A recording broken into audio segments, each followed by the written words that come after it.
मल्हारगढ़ एक विशाल और समृद्ध राज्य था, जहाँ के राजा आदित्य वीरता और न्यायप्रियता के लिए प्रसिद्ध थे। उनकी प्रजा उन्हें बेहद चाहती थी, लेकिन उनके जीवन में एक अधूरापन था। उन्होंने अब तक शादी नहीं की थी। राजा का विवाह तय करने के लिए राजमहल में बड़े बड़े घरानों की राजकुमारियों के प्रस्ताव आ रहे थे, लेकिन किसी में भी उन्हें वह अपनापन महसूस नहीं होता था। उधर उसी राज्य के एक छोटे से गांव में रहती थी अनायरा, एक साधारण लड़की जो अपनी माँ के साथ सिलाई बुनाई का काम कर अपनी गुजर बसर करती थी। एक दिन राजा ने अपने राज्य की स्थिति को समझने के लिए वेश बदलकर गांव का दौरा करने का निश्चय किया। वही काम नागरिक की तरह सादे कपड़ों में निकल पड़े। रास्ते में उन्हें बारिश से बचने के लिए एक छोटे से घर के सामने रुकना पड़ा। यही वह क्षण था जब राजा और अनायरा पहली बार मिले। अनायरा ने उन्हें आम आदमी समझकर अंदर बुलाया और उन्हें सूखे कपड़े और गर्म दूध दिया। राजा को इस साधारण लेकिन नेकदिल लड़की की सादगी ने आकर्षित किया। बातों बातों में अनायरा ने बिना ये जाने कि वह किससे बात कर रही है, राजा के बारे में कहा। सच्चा राजा वही होता है जो अपने लोगों के साथ खड़ा रहे, न कि केवल राजमहल में बैठा रहे। राजा आदित्य को ये सुनकर प्रसन्नता हुई और उन्होंने मन ही मन निश्चय किया कि वो इस लड़की को और करीब से जानना चाहते हैं। अगले कुछ महीनों तक राजा आदित्य कभी कभी गांव में आते और अनायरा से मिलते। दोनों के बीच एक गहरी दोस्ती हो गई।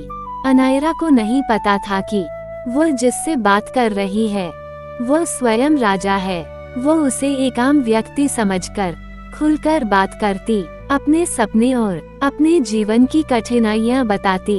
एक दिन अनायरा ने राजा से पूछा, तुम हमेशा अकेले क्यों आते हो? तुम्हारा परिवार कौन है? राजा कुछ क्षण चुप रहे और फिर मुस्कुराते हुए बोले, मेरा परिवार बहुत बड़ा है, लेकिन असली परिवार तो वही होता है जहाँ दिल को सुकून मिले। एक दिन राजा आदित्य को महल लौटते ही युद्ध की खबर मिली। दुश्मन राज्य ने अचानक हमला कर दिया था। राजा ने तुरंत सेना का नेतृत्व किया और कई दिनों तक चले युद्ध के बाद जीत हासिल की। लेकिन इस दौरान वह अनायरा से मिलने नहीं जा सके। गांव में अफवाहें फैलने लगी कि राजा आदित्य बेहद बहादुर हैं और उन्होंने युद्ध जीत लिया। तभी गांव वालों को ये जानकर आश्चर्य हुआ कि राजा स्वयं कई बार उनके गांव आ चुके थे और खास तौर पर अनायरा के घर आते थे। अनायरा को जब ये पता चला तो वह अवाक रह गई। जिस व्यक्ति को वह अपना दोस्त समझ रही थी, वह वास्तव में राज्य का राजा था। कुछ हफ्तों बाद राजमहल में एक बड़ा उत्सव रखा गया। सभी गांव के प्रमुखों को आमंत्रित किया गया।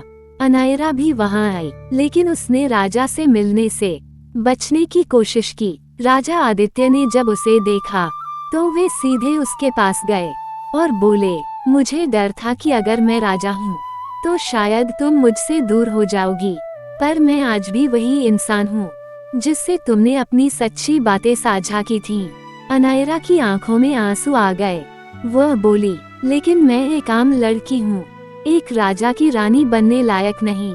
राजा ने मुस्कुराते हुए कहा, राजा की असली ताकत उसकी दौलत या गद्दी नहीं होती, बल्कि वह व्यक्ति होता है जो उसे सच्चा साथी बनकर समझ सके, और तुम वही हो। राजमहल में सबके लिए यह एक बड़ी बात थी कि राजा किसी आम लड़की से विवाह करेंगे, लेकिन आदित्य ने सभी परंपराओं को तोड़ते हुए अनायरा को अपनी रानी बना लिया।